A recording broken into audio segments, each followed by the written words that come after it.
अस्सलाम वालेकुम दोस्तों। इससे पहले की वीडियो में हमने कबूतर के आँख का चौथा रिंग, जो कबूतर के आँख के इस चमकीले ज़मीन के बाद जो रंग में गहरा होता है, जहाँ कबूतर के आँख में मौजूद जो ज़र्रात होते हैं उनकी तादाद ज़्यादा होती है, वो कौन सा होता है और उसके अंदर मौजूद उन ज़र्रातों का क्या काम होता है, इस पर बात की थी। आज के इस वीडियो में हम कबूतर के आँख का पांचवा रिंग किसे कहते हैं, उसी तरह ये किस तरह का हो और कबूतर की आँख में इस पांचवें रिंग का क्या काम होता है, इस पर बात करेंगे।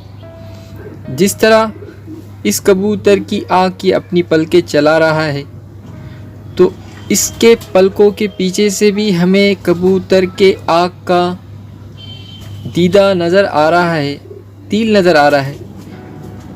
तो हम इसके बाद फिर कभी कबूतर की आँख के पलकों पर बात करेंगे।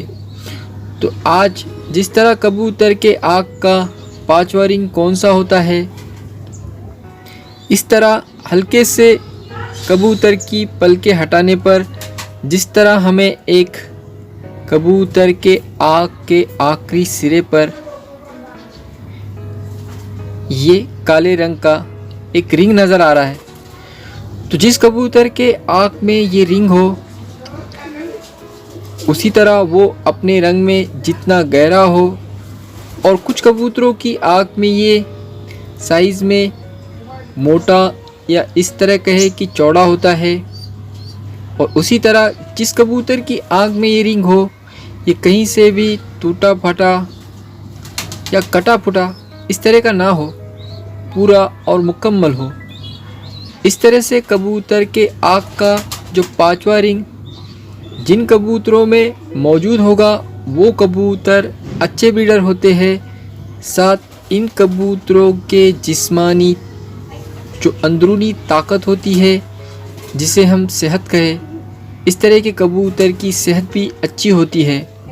उसी तरह इन कबूतरों को अगर ब्रीडिंग में डाल दिया जाए और इनसे ब्रीडिंग कराई जाए, इन कबूतरों के बच्चों में भी बहुत सारी अच्छी खूबियाँ भी निकल आती है। जिस कबूतर के आँख का रिंग जितना ज़्यादा बड़ा, जितना ज़्यादा गहरा होगा, इसके मायने ये होते हैं कि इसके आँख के अंदर जो उसके जिस्म से आने वाले खून की सप्लाई है वो अच्छी है।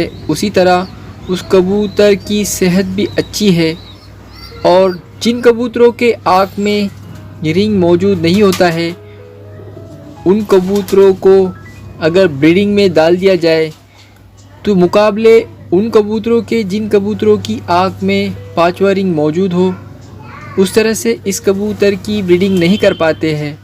जिस तरह इस कबूतर की आँख में दरमियानी साइज़ में एक रिंग मौजूद है, हम दूसरा कबूतर हाथ में पकड़कर कबूतर के आँख का पांचवा रिंग किस तरह से अलग अलग साइज़ में होता है, इस पर बात करेंगे। जिस तरह इस मादा के भी आँख में जो कबूतर के आँख के सफ़ेद ज़मीन के हिस्से के ख़त्म होने पर एक रिंग नज़र आ रहा है, तो ये इससे पहले के कबूतर के आँख के मुकाबले साइज़ में थोड़ा पतला है, इसकी जाड़ी थोड़ी सी कम है। और इस कबूतर की आँख में वो जो रिंग है वो साइज़ में इससे पहले के मुकाबले कबूतरों के बड़ा है और जाड़ा है।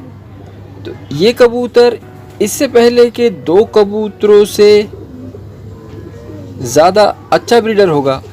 इस तरह से कबूतर के आँख के आखिरी और जिसे कहें हम पांचवा रिंग, इसके ब्रीडर होने की निशानी हमें बताता है। और उसी तरह इस कबूतर की आँख में जो कबूतर के आँख के सफ़ेद ज़मीन के हिस्से के बाद का जो पांचवा रिंग है, वो रंग में इतना गहरा नहीं है मुकाबले इससे पहले के कबूतर के।